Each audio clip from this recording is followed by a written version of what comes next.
लोग बैठ जाइए, बिल्कुल बैठ जाइए, बैठ बस बस बस।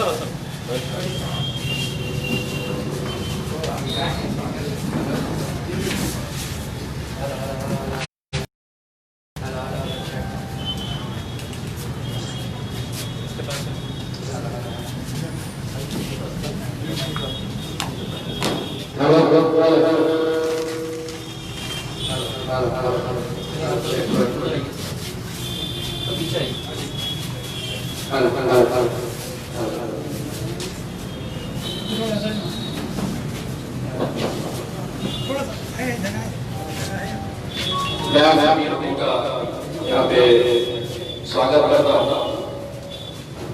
मुझे मालूम है कि ये जो प्रक्रिया है, ये प्रक्रिया के जरिए 10 लोग कौन है जिसकी किस्मत में ये आता है। एक बात मैं साफ तरीके से बताना चाहूँगा कि ये जो लकी ड्रॉ का हमें सिस्टम अपनाया है, ये शायद दूसरी जगह पर होता नहीं है। मैंने जब ये बताया लोगों को कि मैं लकी ड्रॉ के जरिए करना चाह रहा हूँ, कई लोगों ने मुझे ये कहा कि साहब हमें बहुत ज्यादा जरूरत है, हमारा एक बच्चे का कर दीजिएगा। लेकिन मैं ये समझता हूँ कि मेरे पास जितने भी लोगों ने रजिस्ट्रेशन कराए हैं वो सभी लोग जरूरतमंद है। अब सिर्फ किसकी किस्मत में आता है, यहाँ पे लीजिए। हेलो, अब ये किसकी किस्मत में आता है, ये यहाँ पर सभी पेरेंट्स लोग आए हैं। मुझे एक बात समझ में आई है कि हर माँ बाप की ये ख्वाहिश होती है कि अपने बच्चे को अच्छे स्कूल के अंदर पढ़ाया जाए। मैं सिर्फ यही कोशिश नहीं कर रहा हूँ कि यहाँ पर हम ज्यादा से ज्यादा बच्चों को अच्छे स्कूल्स का कैसा दे सके। मैं खासदार बना हूँ तो मेरी पहली मीटिंग जो मैंने दिल्ली के अंदर लिया था, मैंने एजुकेशन मिनिस्टर को ये कहा था कि औरंगाबाद एक ऐसा सेंटर है जहां पर बहुत सारे मिलिट्री के ऑर्गेनाइजेशंस है, डिफेंस के ऑर्गेनाइजेशंस है, तो यहाँ पर सिर्फ एक केंद्रीय विद्यालय नहीं चलेगा, आप एक और केंद्रीय विद्यालय औरंगाबाद को अलॉट करिएगा, सैंक्शन करिएगा। मैं मेरी तरफ से पूरी कोशिश करूंगा। मुझे मालूम है कि यहाँ पर आने वाले बहुत सारे लोग नाराज होकर जाएंगे, मायूस होकर जाएंगे, लेकिन इससे ज्यादा ट्रांसपेरेंट सिस्टम में रख नहीं सकता था। मेरे जो पार्टी के पदाधिकारी है, कार्यकर्ता है, औरंगाबाद शहर के बड़े बड़े जो ऑफिसर्स हैं, उन लोगों ने अपने अपने रिकमेंडेशन मुझे भेजे हैं। आपको हैरानी होगी कि अभी मैं यहाँ से निकल रहा था तो 2 आमदारों के मुझे फोन आए हैं और उन्होंने ये कहा है कि हमारा एक कैंडिडेट है, उसकी चिट्ठी कम से कम उठा दीजिएगा। मैं बोला आप कोई भी रहे, चिट्ठी उठेंगी तो इन बच्चों के हाथों से ही उठेगी और जिसकी किस्मत में आएगा वो अब अपना अपना नसीब है। तो मैं आप लोगों से सिर्फ हाथ जोड़कर यही विनती करना चाहूंगा कि जो लोगों को मिलेगा उनको तो मैं मुबारकबाद देता हूं, लेकिन जो नहीं मिलेगा वो हिम्मत नहीं हारे, कोशिश करते रहे और आगे चलकर दूसरी जगह के ऊपर किसी दूसरे स्कूल के अंदर ये केंद्रीय विद्यालय के अंदर इसलिए है तो लोग कोशिश करते हैं कि यहाँ पर कम पैसे लगते हैं, पैसा बिल्कुल नहीं लगता है, इस तरह का ये है। और आज के हालात को देखते हुए सिर्फ मैं आपको ये चिट्ठियां उठाने से पहले एक बात का यकीन दिलाना चाहता हूँ। चूंकि आप लोगों ने मुझे शहर का, इस जिले का खासदार बनाकर भेजा है, मेरे पास अभी 4 साल बचे हुए हैं। इन 4 सालों के अंदर जो 2 काम मैं मेरी प्राथमिकता समझकर मैं 4 साल लगातार जिन 2 कामों के ऊपर मेहनत करूंगा वो है कि यहाँ के अस्पतालों को बढ़िया से बढ़िया अस्पताल बनाया जाए और दूसरा औरंगाबाद को हम किस तरह से एक अच्छा एजुकेशन सेंटर बना सके ताकि यहाँ के जो बच्चे ग्रेजुएशन कर रहे हैं, पढ़ाई कर रहे हैं, लेकिन नौकरियों के लिए इन्हें पुणे जाना पड़ रहा, मुंबई जाना पड़ रहा है या दूसरे बड़े शहरों के अंदर जाना पड़ रहा है। मैं आपको यकीन दिलाता हूं कि मेरे 4 साल के इस दौर के अंदर इतने कॉलेजेस और इतने अच्छे अच्छे हॉस्पिटल्स हम यहाँ पर शुरू करेंगे कि आपका बच्चा पढ़ाई के बाद भी आप ही के साथ में रहेगा और यहीं पर नौकरी करेगा। हम इतने इंडस्ट्रीज यहाँ पर लेकर आएंगे।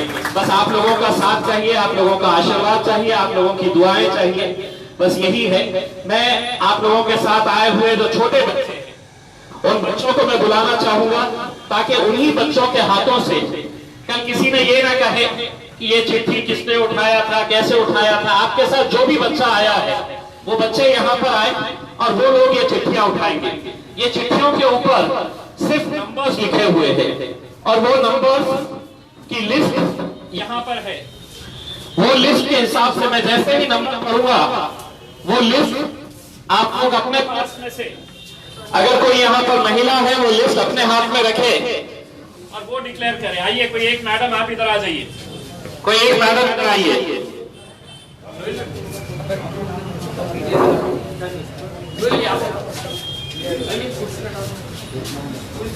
इधर आओ।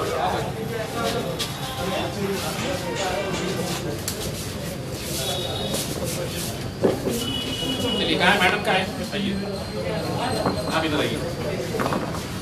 ये आपने, मैं आपको नंबर, ये बच्चा जो भी नंबर को करेगा उसमें आपने सिर्फ है तो नाम तो आपको अनाउंस करना है कौन सा नंबर। तो नाम क्या है? लवण्य कुठे राहतो? कुणाच्यासाठी? तुझ्यासाठी आहे? चल एक चिट्ठी का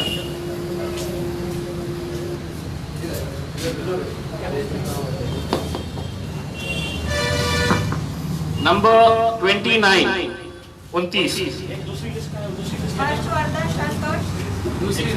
हर्षवर्धन संतोष, अयान मोहम्मद इलियास 29।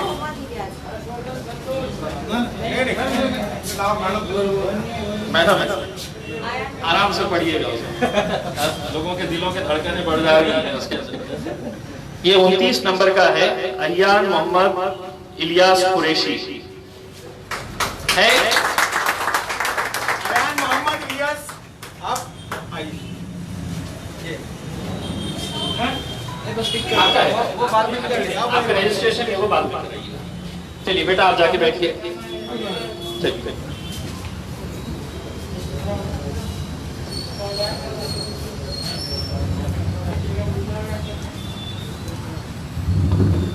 नंबर 19 आराध्य वाल्मीकि कामले। आराध्य वाल्मीकि कामले।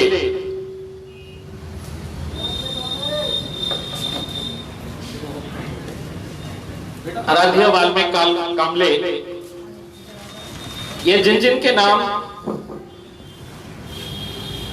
पुकारे जा रहे हैं और अगर यहाँ पर नहीं है, हमने लोगों से ये कहा था कि चूंकि बहुत ज्यादा भीड़ इकट्ठा हो जाएगी, हम ज्यादा लोगों को यहाँ पर एकोमोडेट नहीं कर सकते हैं, तो इसका थेट प्रक्षेपण लाइव टेलीकास्ट जो है वो फेसबुक पेज के ऊपर भी चल रहा है। तो बहुत सारे पेरेंट्स अपने घरों के अंदर बैठ के भी इसको फॉलो कर रहे हैं। आपका नाम? अरमान। खोली ने 2 चिट्ठियां निकल गए थे, 3 निकाल लिए हैं, एक ही वापस से डाल दिया। एक ही निकाल, एक ही निकाल।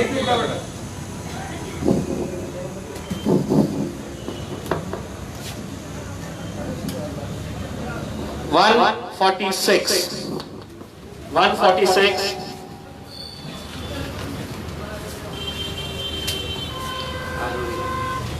आरोही बाबा साहेब त्रिभुवन। आरोही बाबा साहेब त्रिभुवन।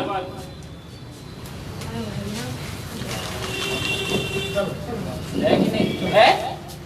आरोही बाबा साहेब त्रिभुवन से कोई आले आहे? अगर है तो हाथ उठा ले प्लीज। नहीं है। चलिए आपका नाम क्या है? अद्वैत। कुठे राहतो? Green quarter. स्वतःसाठी आहे हे?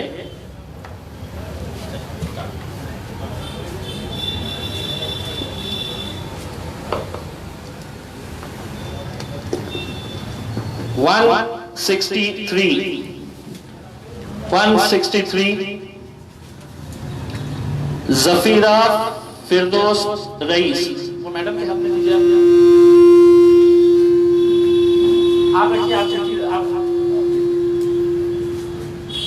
उसके ऊपर आप सिर्फ टिक कर दीजिएगा। चलिए, कोई है?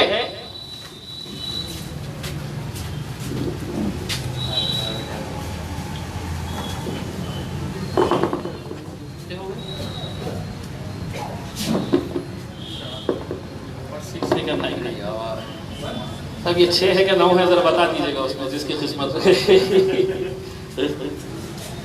नहीं 6 है सर। 6 है। नंबर 6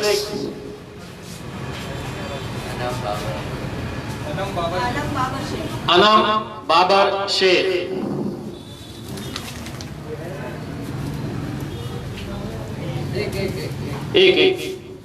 एक चिट्ठी।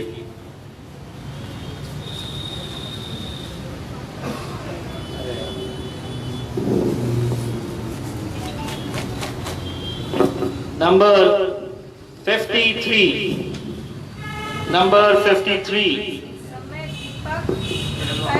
सम्यक दीपक पहलवान।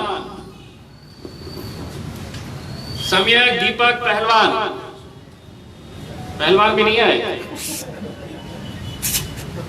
सम्यक दीपक पहलवान, आप उठाइए। हो गया, हो गया।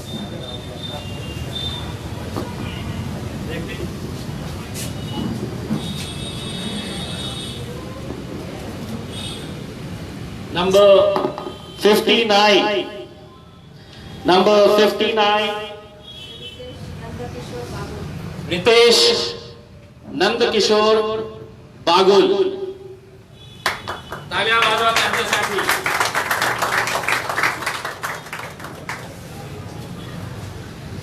काय करतो रितेश भाऊ? नाही, आपलं नाव रितेश नाही, इकडे। सर मेरा नाम नंदकिशोर बागुल है, मेरा बेटा है सर। अच्छा, आप क्या करते हैं? सर मैं आटा चक्की चलाता हूँ और आपकी वजह से मेरे बेटे का अच्छे स्कूल में आटा चक्की। भाई इनके लिए तालियां बजा दीजिएगा। आटा चक्की ये चलाते हैं और मुझे खुशी है कि एक जेन्युइन आदमी के लिए जो बहुत जरूरतमंद है उनको अगर ये जा रहा है तो मैं समझता हूं कि आज जो हमने मेहनत की है इसके लिए ये हमारा पूरी मेहनत आज सफल हो गई है।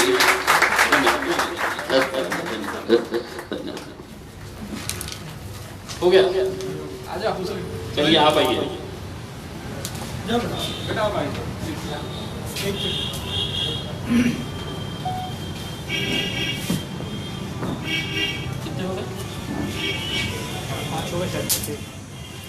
नंबर 23।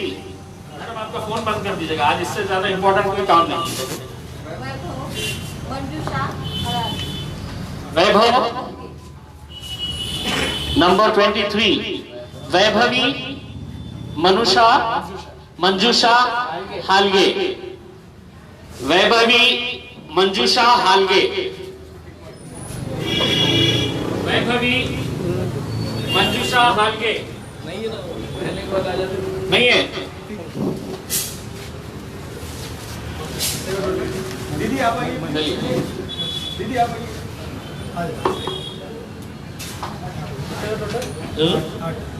आठ हो।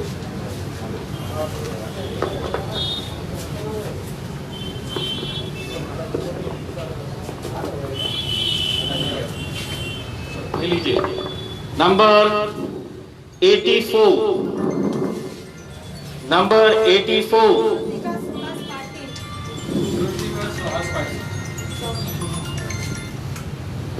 नंबर 84 श्रुतिका सुहास पाटिल। श्रुतिका सुहास पाटिल नहीं है।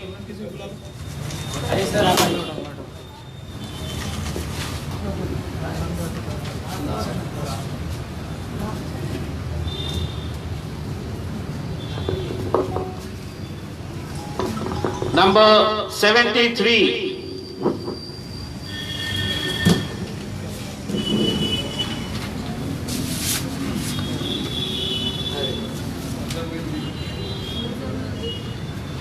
नंबर 73 मुजम्मिल जिक्रे। मुजम्मिल जिक्रे नहीं है। कितने हो गए?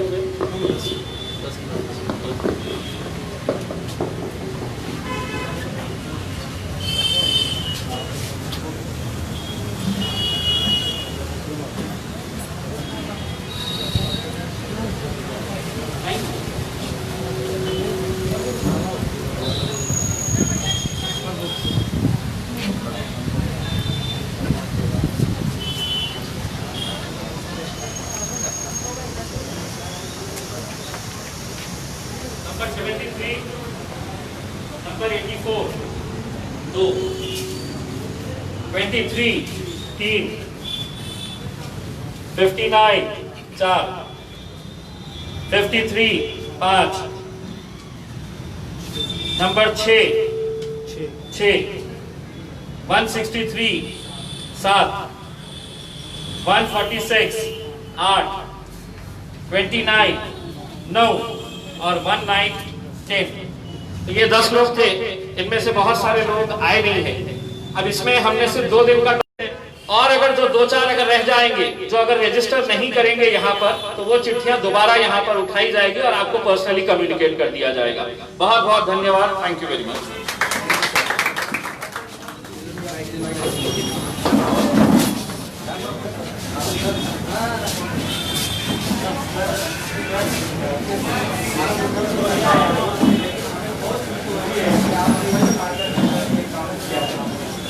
बोला तुम्ही कसं काय वाटलं तुम्हाला? नंदकिशोर देवप्रसाद बागुल. मी हिंदुस्तान आवाजला आटा चक्की ऑपरेट करतो, आटा चक्की चालवतो. माझ्या मुलाची फी मी अफोर्ड करू शकत नाही म्हणून केंद्रीय महाविद्यालयामध्ये मी प्रयत्न केला होता आणि आज त्याचा साहेबाच्या प्राधान्याने लकीच्या माध्यमातून जो नंबर लागण्यात आलेला आहे, मी इम्तियाज जलील साहेबांचा खूप आभार मानतो आणि त्यांच्यामुळेच माझा मुलगा शिकू शकला आणि पुढे जाऊ शकला. बहुत सारे पेरेंट्स की शायद होती है कि उनका एडमिशन बहुत सारे पेरेंट्स वो रजिस्ट्रेशन करते हैं, लेकिन एक खासदार को सिर्फ 10 एडमिशन्स कराने का पावर होता है, यानी कि 10 लोगों के ही कूपन्स केंद्र सरकार उन्हें भेजती है। उसमें से आप जिस किसी को चाहे वो एडमिशन करा सकते हैं, जिस किसी को चाहे आप वो एडमिशन करा सकते हैं।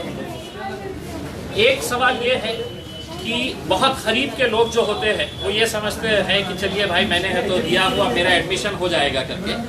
अब वो एडमिशन कैसा होना चाहिए, या तो हमने अपने रिकमेंडेशन खुद अपना तय करना कि ये मेरे करीब का है, ये मेरे करीब का है, ये मेरे करीब का है, और उसको हमने अलॉट कर देना, या हर पेरेंट जो ज़रूरतमंद है, जो अपने बच्चे को पढ़ाना चाहता है, उसका ख्याल रखते हुए हमने ये तय किया था कि हम जितने भी रजिस्ट्रेशन आएंगे, मेरे हिसाब से तकरीबन 170 लोगों ने इसका रजिस्ट्रेशन कराया था हमारे पास, सिर्फ महज 10 सीटों के लिए। तो वो 170 सीटों को हमने है तो चिट्ठियां बनाई और सभी बच्चों के जरिए ही ये पूरे चिट्ठियां उठा के 10 के 10 इनके सामने ही हमने कराए हैं, ताकि इसके अंदर एक ट्रांसपेरेंसी रहे और पेरेंट्स को भी ऐसा ना लगे कि मैंने दिया था, मेरा नहीं हुआ, इसका हो गया, उसका हो गया है। तो इनके सामने ही सभी चिट्ठियां लाई गई हैं, उनके सामने ही ये पूरा प्रोसीजर एक ट्रांसपेरेंसी के जरिए किया गया। सर एक सवाल ये है कि जैसे एक खासदार को सिर्फ साल में 10 टोकन मिलते हैं, तो आपको नहीं लगता सर कि ये अब बढ़ना चाहिए? देखिए, मैं खुद अपने लेवल के ऊपर ये कोशिश कर रहा हूँ कि औरंगाबाद के अंदर चूँकि आर्मी का एक बड़ा बेस है और पहली प्राथमिकता जो होती है वो डिफेंस के बच्चों को दी जाती है, सिविलियंस का बहुत कम कोटा होता है। अब इतने बड़े ज़िले के अंदर आप सिर्फ अगर 10 बच्चों को अगर अपना सिविलियन कोटे के अंदर से देते हैं तो बहुत सारे लोगों की जो ख्वाहिशें होती है वहाँ पे पढ़ाने की वो पूरी नहीं हो पाती है।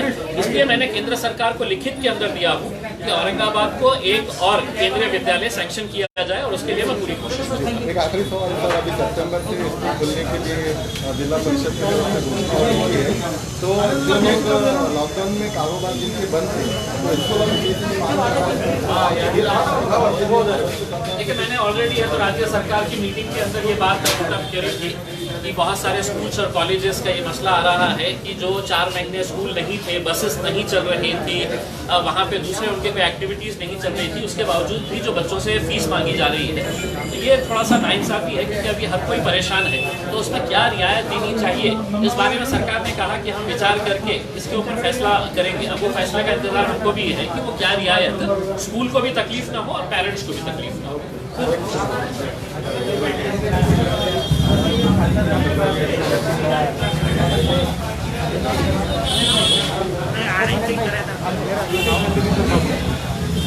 नंबर